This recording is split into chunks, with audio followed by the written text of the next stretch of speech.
Hello दोस्तों, स्वागत है आपका हमारे चैनल पर। मैं रानी हुई, अभी अभी मेरी शादी हुई है। अच्छा घर और अच्छा पति मिला है। राजीव नाम है उनका। उनके पिता के ये 2 भाई है। छोटे भाई की अभी पढ़ाई चल रही है। इनकी अच्छी एक दुकान है जिसे यह पापा जी और मम्मी जी संभालते हैं। शादी को अभी मेरे 10 दिन ही हुए हैं और मैं अपने आप को बहुत खुशकिस्मत मानती हूँ क्योंकि मुझे बहुत प्यार करने वाला पति नसीब हुआ है। सास और ससुर तो पति से भी अच्छे हैं। अभी अभी शादी हुई तो ज्यादातर घर पर ही रहते हैं। दुकान अभी पापा और मम्मी संभाल रहे हैं। शादी को अब 1 महीना हो गया था। इनका अभी भी दुकान पर जाना वैसा शुरू नहीं हुआ। कुछ देर के लिए जाते और फिर वापस आ जाते। सुबह पापा जी ही जल्दी उठकर दुकान खोलते और देर रात तक वही दुकान पर बैठते थे। मम्मी जी उनके लिए खाना ले जाया करती थी। ये दिन भर मेरे पीछे ही घूमते। मैंने इन्हें बोला कि अच्छा नहीं लगता, अब आप रेगुलर दुकान पर जाना शुरू करिए वरना पापा मम्मी कहेंगे कि मैंने आपको कंट्रोल कर रखा है। उन्होंने बोला ऐसा कुछ नहीं होगा, वो सब बातें तुम मत सोचो। एक दिन हमारे कमरे की नल की टंकी खराब हो गई तो हमारे बाथरूम में पानी नहीं आ रहा था, तो मुझे नहाने के लिए हाल के बाथरूम में जाना पड़ा।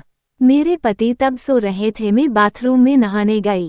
कुछ ही सेकंड के बाद वो भी उठकर दरवाजे के बाहर आ गए और बाहर से ही मुझे आवाज देते हैं, रानी तुम अंदर हो? मैंने बोला हाँ। अपने रूम में पानी नहीं आ रहा था इसलिए मैं बाहर आकर नहा रही हूँ। फिर जब तक मैं नहाकर वापस नहीं आई तब तक वो दरवाजे के बाहर ही खड़े रहे। ऐसा वो रोज करने लगे। एक दिन वो बाथरूम में नहा रहे थे तब कुरियर वाला आया। कोई था नहीं तो मैं रिसीव करने के लिए दरवाजे पर गई। मैं अभी उससे बात कर ही रही थी कि ये बाथरूम से टॉवेल में ही भाग कर आए। आते ही मुझे जोर से कहते हैं कि तुम अंदर जाओ।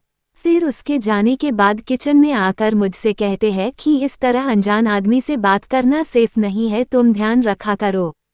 फिर इसके बाद मैंने कई बातें देखी, जैसे जब हम बाहर जाते थे तब वो मुझे इधर उधर नहीं देखने देते थे।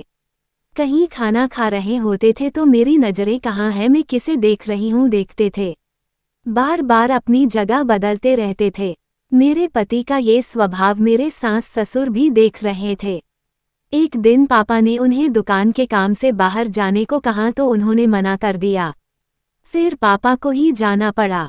वो बस मेरे पीछे ही रहते। फ़ोन पर मैं किससे बात कर रही हूँ मेरे फ़ोन में नंबर और मैसेज भी चेक किया करते।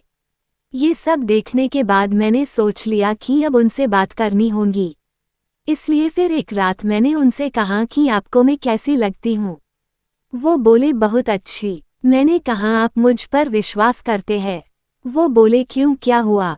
मैंने कहा कि आप जो ये सब कर रहे हैं ये ठीक नहीं लग रहा है। मैं चाहती थी कि मुझे बहुत प्यार करने वाला पति मिले, आप बिल्कुल वैसे ही हो जैसा मैंने सोचा था, लेकिन आप बहुत ज़्यादा पैसेसिव हो।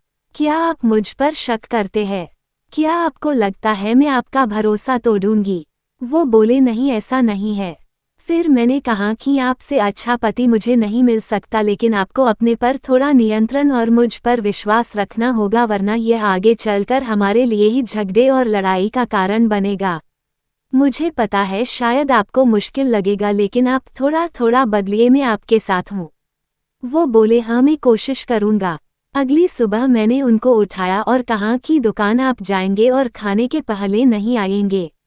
मैं घर में ही हूँ, चाहे तो आप फ़ोन कर लेना। वो जैसे तैसे मन मार कर गए, कभी रूठ कर तो कभी प्यार से। धीरे धीरे उनकी आदत में सुधारने की कोशिश कर रही हूँ। मैंने एक पत्नी ही अगर पति को नहीं समझेगी तो कौन समझेगा? बहुत हद तक मैंने उनका स्वभाव बदल दिया है। बात को बढ़ाना नहीं, बात को किस तरह से सुलझाया जाए ये सोचना चाहिए। हम दोनों में एक बात तय हुई कि हम एक दूसरे के मन में क्या चल रहा है हमेशा एक दूसरे को बताते रहेंगे।